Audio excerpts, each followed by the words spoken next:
You can see him up there now on Twitch. Oh, back to the Clemson visor. I like it too. Hart, good afternoon. I know what to expect with the visor. That's right. We all like it when we know what to expect and we get what we expect, right? Like consistency. I feel like this is, already sense snarky Hart, and I love it. Well, this feels like a collaborative event right here. I feel like we're all collaborating. Are we all in the same silo? Well, we don't like ecosystems. This is perfect. I'm not sure how much diversity of thought we have right now, but we are three aged white men. But okay, whatever. Actually, Christian, how do you see color? Christian, I don't know what the hell you are. Oh, my God. I don't want to go down that road. No, that was... We avoided it all day. It's not a great look yesterday. It's just not worth it. Oh, man. You know, I was glad that Robert Kraft stepped in it because that means I'll, in the future, not step in it because I probably shouldn't admit this, but I didn't really have a problem with what Robert said. But reading Twitter and stuff, I guess Robert was really offensive. I'm like, note to self, don't say that. It is amazing. Like, I just said one thing, maybe like 7 words or something like that. I've never got more likes, retweets, replies. I'm like, I don't even know what's going on. Nope. So I'm going to skate my lane. How about we talk about football? Yeah. All right, well, let's talk about yesterday. What was the vibe like? The vibe was fresh, I would say.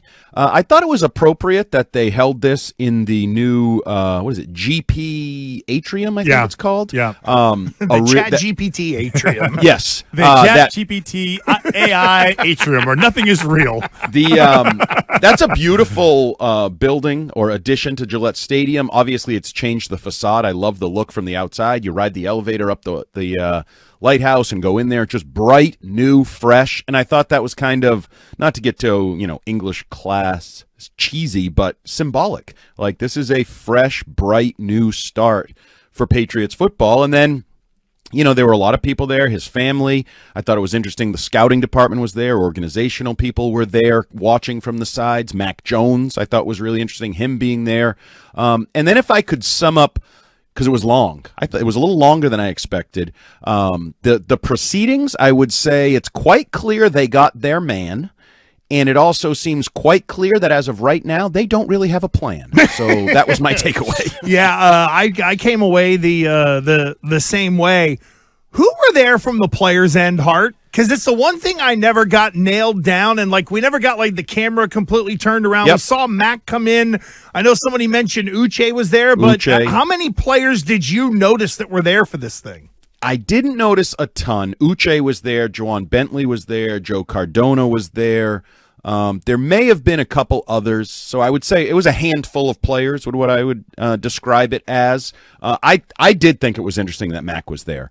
And then, when Jerod's answering questions about, or Coach Mayo, I guess I should call him now, answering questions about the offense, and it was talking about leadership and energy, and it's like, he's right there. I'm like, the guy you're talking about is right there. That has been part of that. I don't know if I would have gone, actually, if I were Mac Jones. I'm with you. I would have been uncomfortable. He was standing over, and Christian, Matt Smith, the Craft Sports producer. I saw it, yeah. He was standing next to him, and it just seemed and felt awkward, and I just wouldn't have wanted. And now I guess it's a reminder hey, I'm here. Hey, I'm putting the time in. Coach, I just came up from the weight room where I put on another 8 or 10 pounds. I'm getting big. I'm getting jacked. I have energy. That was a little weird to me. But overall, I did think it was a positive energy. Even, what made me laugh? Leaving the woman, and I don't want to throw her out, a nice lady at the top of the elevator, just sort of working there. She goes, "Oh, that was nice," or something. I go, "Yeah, that was good." She goes, "It's nice that he actually answered questions." And I was like, "Oh, a little shot at the former coach from the security lady." I'm telling you, everybody is, everybody. Andy Hart, what are you going to feel like when they say to you, "Well, that's a good question, Andy"? Is your self-worth going to go up? And nope. You're going to feel better and... Because it sure feels like a lot of media people are like, wow, he really likes me. Well, I would actually say there were smiles, there were jokes, there were words, there were no answers. I didn't hear a lot of answers. I heard bullet points from Corporate Culture 101, something. I feel like everything Jerod said, we could get in our email at some point. Hey, this is from Odyssey. We need you to read this, or we need you to watch this video. It's or a this training module. Absolutely. You mentioned it earlier, the silos and the diversity and the this and the that. And, in the end, when he goes out there, if he goes out there and does what virtually every other first-year Patriot coach has done and wins 4 or 5 games, he's going to be on the hot seat. No one's going to care that he's funny or nice or smiles, and that's the reality. It's about getting players and getting those players to go win football games, whether you're a jerk, whether you're a stone face, whether you're young, old, black, white, the whole thing. It will come down to, and you guys know this, what record are we talking about next September, October, November, December? That's all that anyone cares about in the end is the record. Okay, so a sneaky, last second, oh, by the way, hey, everybody, we hired Robyn Glaser to be the senior advisor. I know you know Robyn. I know the guys over at Kraft Sports know Robyn. I know Matt Smith knows her well. Explain the reasoning behind this, and what do you really think she will be doing?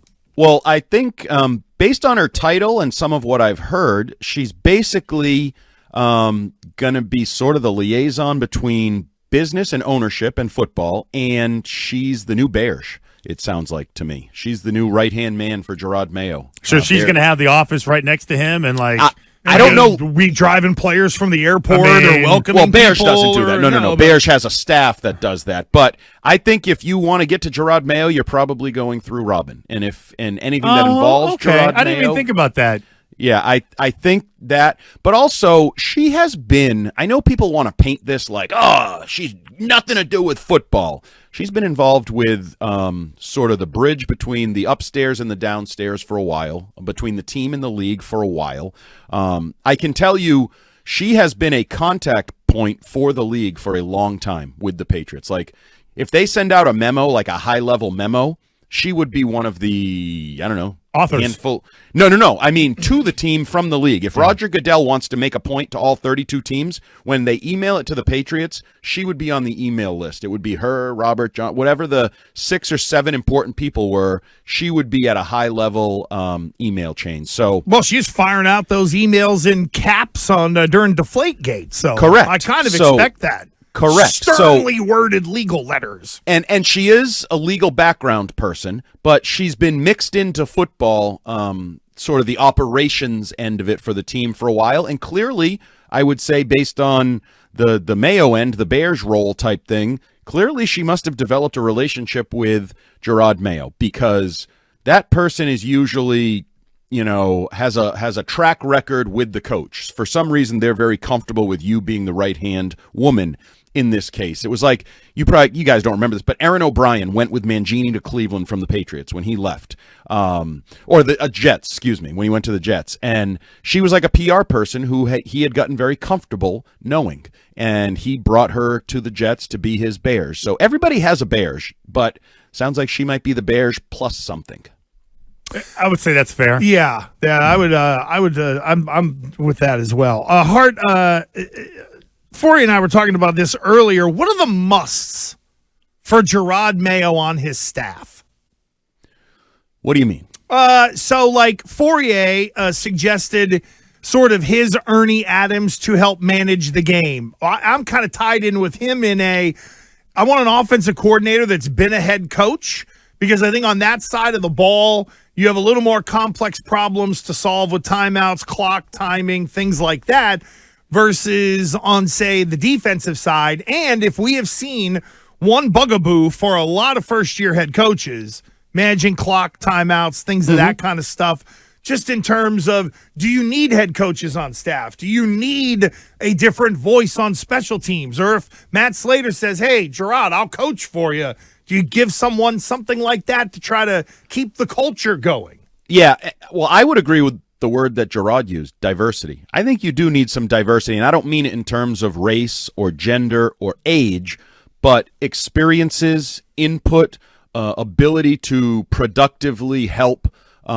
the efforts that are going on, because he admits he has limitations, right? How many times did he say, like, I'm going to trust the experts? I'm learning here. I'm not going to, I think the weight room's important, but I'm not an expert on squats, so I'll let them decide how much they're squatting in there, which could have been a shot at the old regime and Jerod Mayo. I mean, remember Moses. when there was Moses, but also he's his brother. Doesn't his brother work in that room too? His brother's the assistant, but remember with Guerrero, there was like, he had people squatting and they didn't want to squat. And then there was even rumors rumors that the punter that went to Miami, he got hurt squatting, and there was a whole thing there. I feel like squats could be an important part of the weight training program to do or not to do. But he mentioned experts, and I think obviously offensively there needs to be strong credibility. I don't know if it needs to be a former head coach, but I think there needs to be some credibility because your head coach is a defensive guy.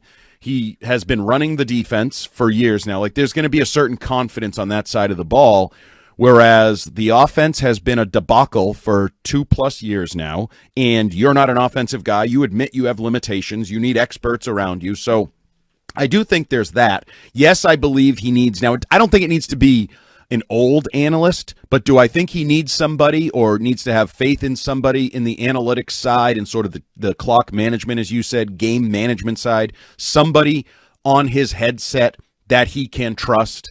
Josh McDaniels and Nick Caserio had a great working relationship when they were here because they went back so far and they trusted each other, and Nick was sort of Josh's eyes in the booth. Even though he's the GM, he had that role on game day.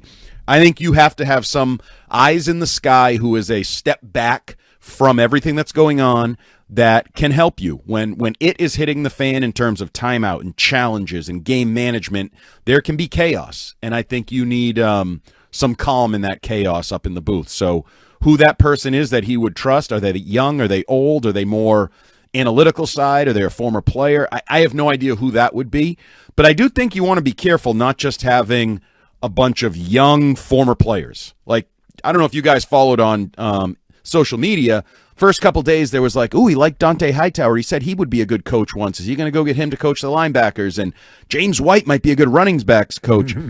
I'm not sure you want all ex-players that, are 30-something years old on this staff. I think you need to have a blend, a diversity, as Jerod said. So I agree with you. We're talking to Andy Hart. And Andy, he did say that, referencing, hey, these aren't the coaches that I picked. These aren't my coaches, and they're going to have to vet some of the guys that are already there. How many do you think will really stay? You got the Belichick boys. You got Bill O'Brien. I'm curious, how many guys he would retain.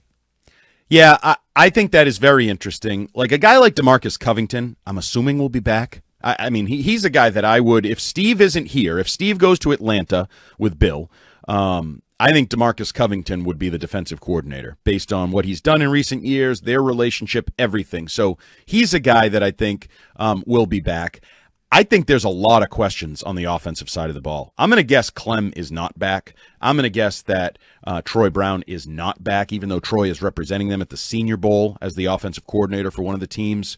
I'm interested in that because I know the receivers haven't developed. Like, that's been a weird area in recent years. And I know we all love Troy Brown as a guy, as a player. Imagine that conversation, Andy. Hey, awkward. Troy, best friend, buddy. Hey, see you all over the place. Yep. I'm going to have to let you go. Yeah. But like Mr. Patriot, bingo, I got bingo. Yeah, but that's, you want the job, you want the paycheck, you want the authority. It's not all just, screwing around with the owner at a podium calling him Thunder. Like, sometimes you're going to have to fire people. Sometimes you're going to have to make tough decisions. But I think there could be a lot of changes on the offensive staff, and the defensive staff, I think, will basically be based on who goes with Bill to Atlanta. If there's already been that report that they've been offered to stay here, I would advise them to stay here personally. If I were their attorney or their agent, go, start to stand on your own 2 feet in New England with Jerod Mayo and have your role with that defense that continues. But my guess is it'll be about 50-50. My guess is you'll see about half the staff back and half the staff leave. Hart, I've. By the way, we also have to ask who the rat is, don't we? Oh, I think I know. Yeah. Okay. So Text me and I'll tell you. Yeah. It'd be more entertaining if you just tell. We kind of already talked about it, and I feeling a little guilty, but I think I know exactly who it is. Yeah, I think the deeper you dig in the organization, the more you find the squawkers. Yeah. That's just my guess. But, Hart, I had an issue with the way Mayo handled that interview with Steve Burton and the way he answered the draft question. No, from this standpoint, number one, you let everybody to think quarterback in the answer. So there's that. Did you? Yeah, he did. Yes, he did. Come on. The whole I don't know. Are you, Modern football, tackle and wide receiver are pretty important too. yeah, and if he did connect the dots or take that how you wish or whatever, and here's Joe Alt with the number 3 pick, people will lose their minds, and maybe even the owner who feels like he's doing a lot of his, I'm taking back my organization. Here's my thing, Hart. Number 1, don't box yourself into overdrafting somebody at number 3 because you're desperate. Desperate organizations do desperate things, and they make bad picks along the way. But also, it's the number 3 pick. No one knows what this group is thinking, doing, or capable of even. So keep the shroud of secrecy to even slide up, God forbid, or down a spot or 2 or 3 and still get your guy. And don't just say, even though there are better players on the board, by God, I'm drafting a position at number 3. I felt like Mayo kind of walked us towards the quarterback water. Yeah, a lot of people took it that way. I did not. I thought way too much was made of that, and that is the modern culture. This, to me, was the version of, like, somebody retweeted something, and that means they hate their organization, they want to trade, they want this. We read, like, 17 layers into that. I thought he was being playfully fun. He knows, and first of all, he also said something obvious. You're not going to take a position that isn't valuable at number 3. Correct. Right? Like you're just not going to do it. A middle line, and they're not available. I mean, I'm going to give draft experts the benefit of the doubt at this point, and usually by now we know kind of what's available. Well, there's quarterbacks, wide receivers, tackles, maybe an edge.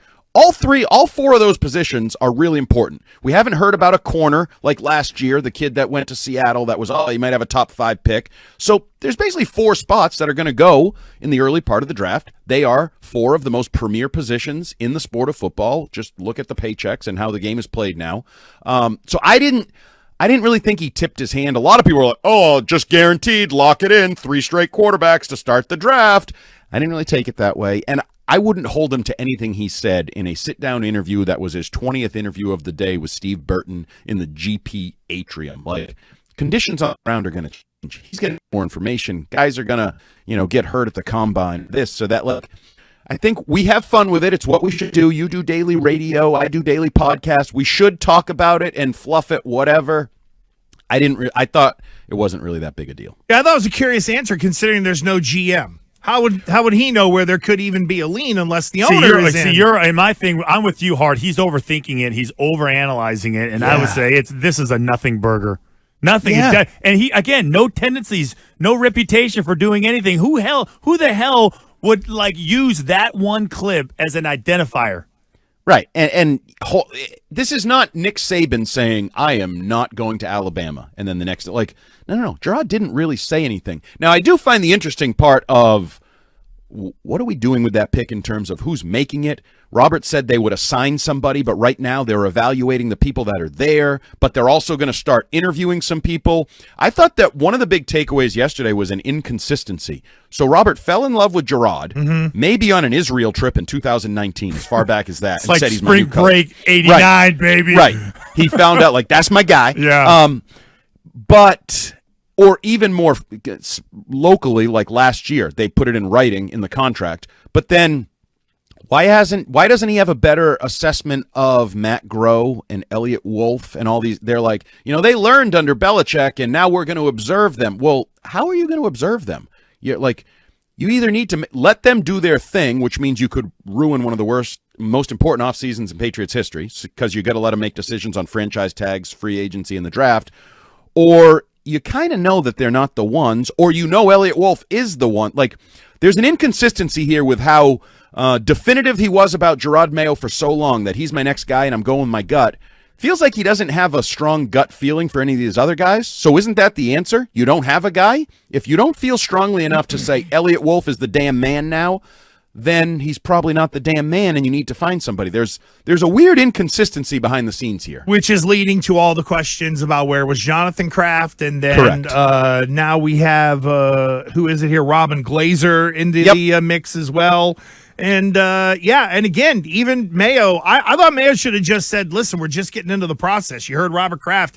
We don't even have anybody in the chair for crying out loud. So again, it makes me wonder how much how much Mayo was talking to Thunder about how much Lightning they're going to make in the draft. Well, and the other thing I think we all need to remember is, in a way, we're like, oh, you guys are getting behind. You don't have a GM. We don't know who's making decisions. You don't have a plan. Free agency.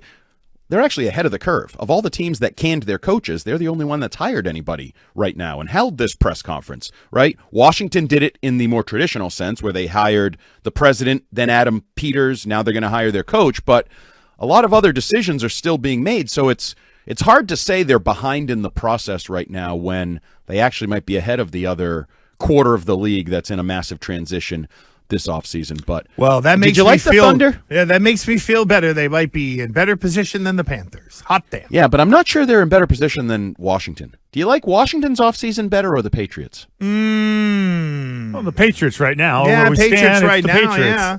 I'm not so sure about You that. like Adam Peters? He's a big Peter. You're a big Peters guy. Anything involving I am Washington. a big Peters guy. You're big. I am You a like big big Peters Peters. guy. I heard you and Keith talking about big Peters. You guys are both big Peters guys. Big Yep. Peters guys, aren't we all? Oh, man. We love our guy. Andy Hart of WEEI.com. Hart, thank you, buddy. We appreciate you. We'll See talk ya. to you.